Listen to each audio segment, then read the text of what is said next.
Good evening, everybody. This is Language Mantra channel. The other day, that is in the session number 20 of Publishing English, we introduced modal verbs. So, what is a modal verb? A modal verb is a helping verb like an auxiliary verb. None of these verbs, say modal verb or say auxiliary verb, cannot make a sentence without the help of a main verb. This is the common feature. And the difference is an auxiliary verb changes according to the rules of common English grammar. This is the difference. For example, I do not want to go. You do not want to go. And he does not want to go. So, do becomes does because of third person singular number as the subject. But in case of modal verb, this does not change. What happens there? I cannot go. You cannot go. He cannot go. No change. That means it is not he cans not go. Impossible. Take another example. I would have done it. You would have done it. He would have done it. It is not like he would have done it or he would has done it. This is not possible. So, a modal verb does not change during the process of conjugation. This is what is special about the modal verbs. Today, we try to see modal verbs in the past tense. We have a set of 4 basic modal verbs in the past tense. That is, would have, should have, could have, and might have. Very frequently you come across these words and these expressions. Sometimes we foreigners, those learners who have learned English as second language, we have problems sometimes. There are subtle shades of difference in meaning. We very often ignore them and use them interchangeably. This may not be possible for the speakers of this language. So, we should try to understand the fine shades of difference in meaning. And in this session, we will try to limit ourselves to that particular aspects.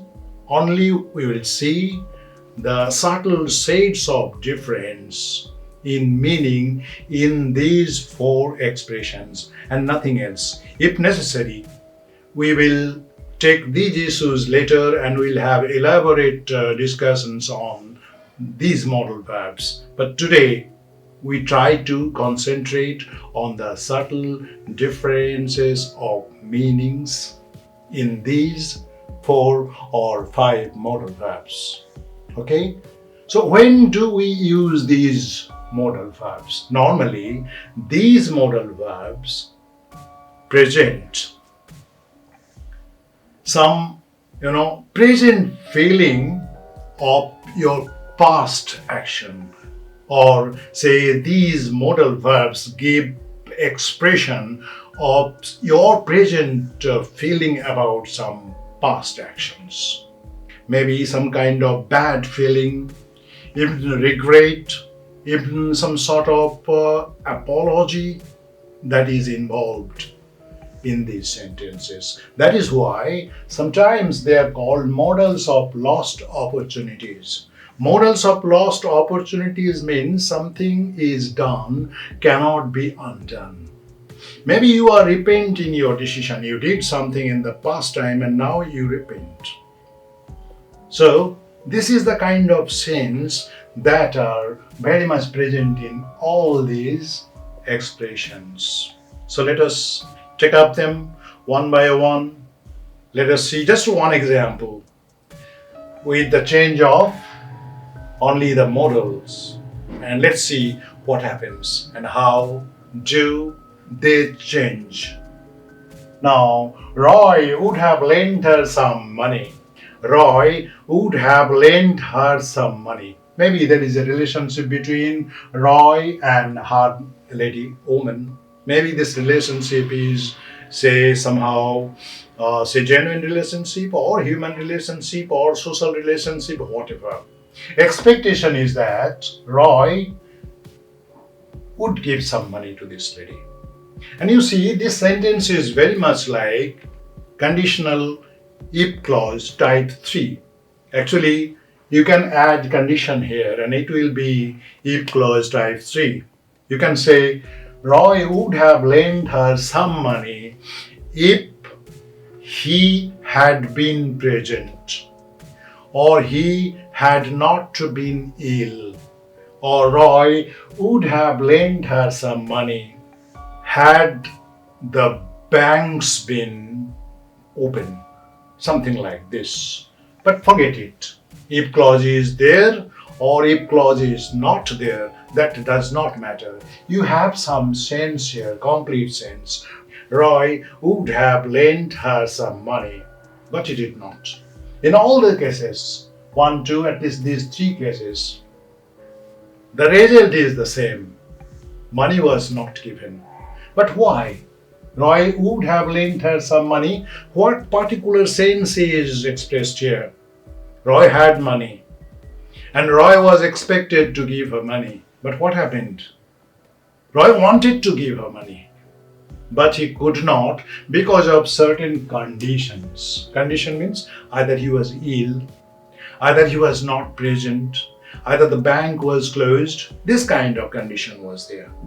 That's why he could not pay the money or he could not lend the money. So when I say Roy would have lent her some money, it is well expressed that Roy had all the intention of lending her money, but for certain conditions he could not. So he wanted to give some money, but he could not. This is the main issue here. I think I should come to the construction number 2. That is, Roy should have lent her some money. Now, here again, money was not lent. Roy did not give any money to her. Why? It is a failure of his moral responsibility. Maybe Roy and this lady, they are somehow related, and this lady has every moral right to ask money for her. Every moral, say, right to ask for some help. But he did not. Roy should have lent some money. That means it was expected. Roy would give some money, but he did not. It was the failure of his moral responsibility. It is a kind of depravity, you can say. So, this is the subtle sense that he should have given means it refers to some moral obligation, social responsibility. It's a kind of duty he failed to fulfill. See the difference. Roy would have lent some money. Money is there, his intention is there, but some condition prevented him from doing that. Here money is there, but some moral issues involved. He should have given, but he did not. It reflects his moral depravity, nothing else. Come to number 3. Roy could have lent her some money. Again, money is there, but he did not. Roy could have given her some money, but Roy did not give her any money. That means it was his personal choice. How personal? Maybe Roy thought that this lady won't give her money back. Maybe he did not like that lady for any reason whatsoever. Roy could have given means Roy had the ability to give money, but he did not. This is the meaning. So here, it's a question of choice. In the first sentence, it is a question of condition. In the second sentence, it is a failure of duty. In the third sentence, it's a question of choice. Because he wanted not to give, that's all. Now come to 4. These 3 sentences and the 4th sentence differ a little bit. Difference is more prominent here. Here it is probability, and we are not sure whether money was given or not. Roy might have lent her some money.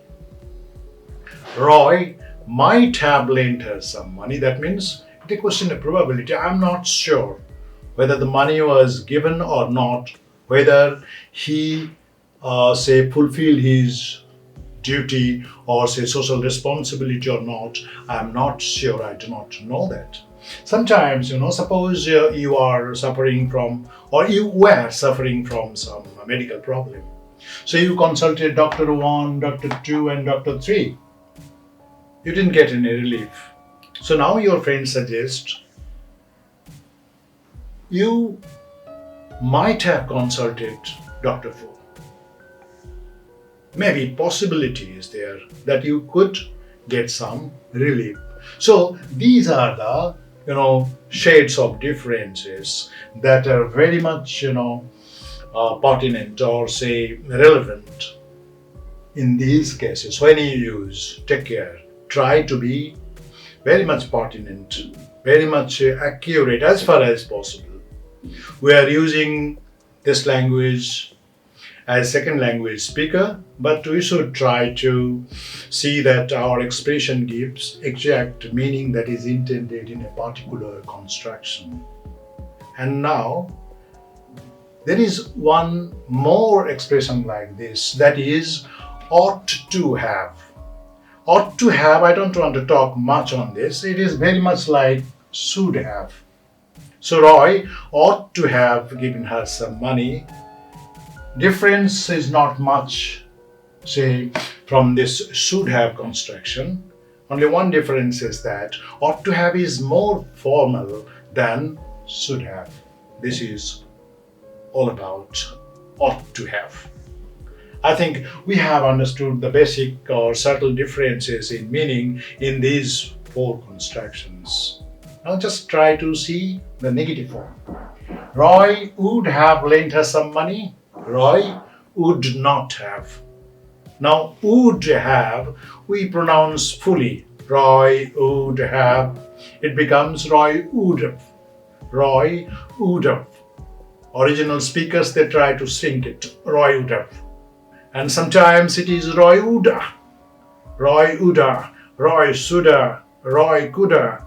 That means Roy could have. So you use not here Roy would not have, Roy wouldn't have, Roy couldn't have, Roy shouldn't have.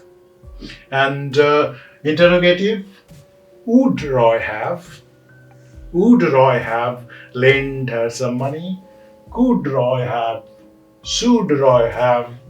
Might Roy have? This way just change the position of would, could, might, and it will be interrogative sentence. And what about negative interrogative? So, wouldn't Roy have? Shouldn't Roy have? Couldn't Roy have? Might not Roy have lent her some money? Couldn't have Roy lent her some money?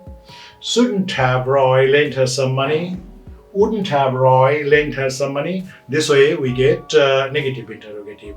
I think today this much will help you. Just try to understand the basic, just the main shades of differences, nothing else. And this will help you enough, I hope so. And do try to remember this, and do try to remember our channel also. Please subscribe our channel. Please share it with your friends. Please comment on the kind of material you are getting, whether they are good or bad, whatever. So thank you very much. Have a nice time. Meeting you next time again.